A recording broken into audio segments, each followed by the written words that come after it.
Dans les années qui suivirent la grande guerre de l'hyperespace, les restes de l'Empire Sith survivants se regroupèrent sur la mystérieuse planète de Dromund-Kaas. C'est sous les ordres de l'empereur Sith que Odile Velken fut chargé de réorganiser l'armée impériale, afin qu'elle devienne l'une des meilleures armées de la galaxie. Après avoir purifié Dromund-Kaas, l'armée impériale passa les siècles suivants à agrandir les frontières de l'Empire. De nombreuses planètes tomba alors sous la domination impériale, et de nombreux peuples furent réduits en esclavage. Les soldats Sith étaient alors les troupes de choc qui composèrent l'armée impériale.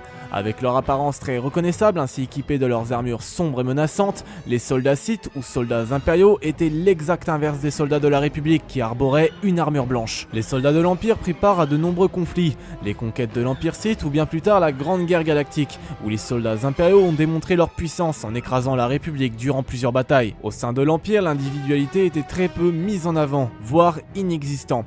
Les soldats portaient tous la même armure. Leur protection était composée de solides plaques noires articulées autour d'une combinaison noire. La forme de leur casque leur permettait de protéger leur cervicale, et chaque soldat avait sur leur casque le symbole de l'Empire. Leur équipement était finalisé par des détonateurs thermiques et des recharges de munitions accrochées à leur ceinture. Leurs fusils blaster étaient d'une rare puissance. Avec le soutien des machines de guerre et des pouvoirs du côté obscur des guerriers Sith à leur côté, les soldats de l'Empire devenaient extrêmement dangereux. Durant plusieurs années, l'armée impériale était de loin l'armée la plus puissante de la galaxie.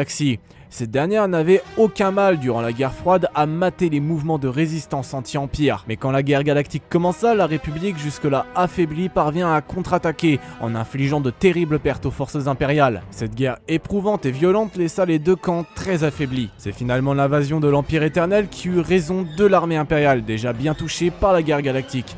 Les soldats impériaux ne purent faire la différence face aux troupes de Valkorion. L'armée impériale perdit plus de la moitié de ses effectifs, une chose qui entama la chute de l'Empire. Niveau fonctionnement, l'Empire était une dictature militaire. L'armée servait de force de combat ainsi que de police. La quasi-totalité de l'armée était uniquement composée d'êtres humains. Les autres espèces étaient vues comme des sous-espèces et étaient rabaissées au plus bas de la hiérarchie, à l'exception des nobles et des personnalités importantes. Chaque jeune citoyen de l'Empire était enrôlé de force dans l'armée pour une période de 5 ans en général.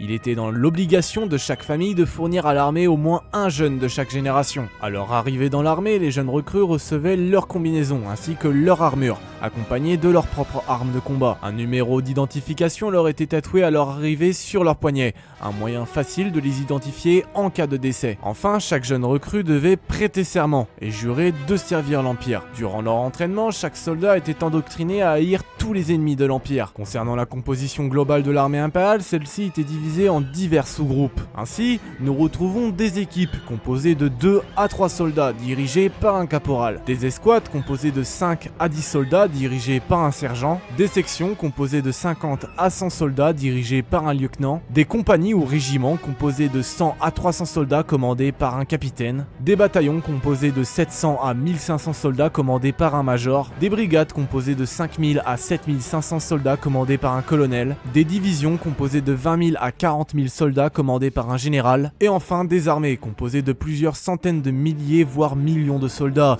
commandés par un MOF ou un grand MOF. Les armées ou groupes d'assaut étaient néanmoins temporaires et créés pour des opérations majeures. Voilà, cette vidéo est désormais terminée, j'espère qu'elle vous aura plu. Si c'est le cas, vous connaissez déjà la chanson, n'hésitez pas à liker, à vous abonner, partager ou même commenter, ça me ferait extrêmement plaisir. Bref, sur ce, moi je n'ai plus grand chose d'autre à vous dire. Je vous souhaite à tous une très bonne journée ou une très bonne soirée. Et surtout, n'oubliez pas que la force soit avec vous. La bise tout le monde.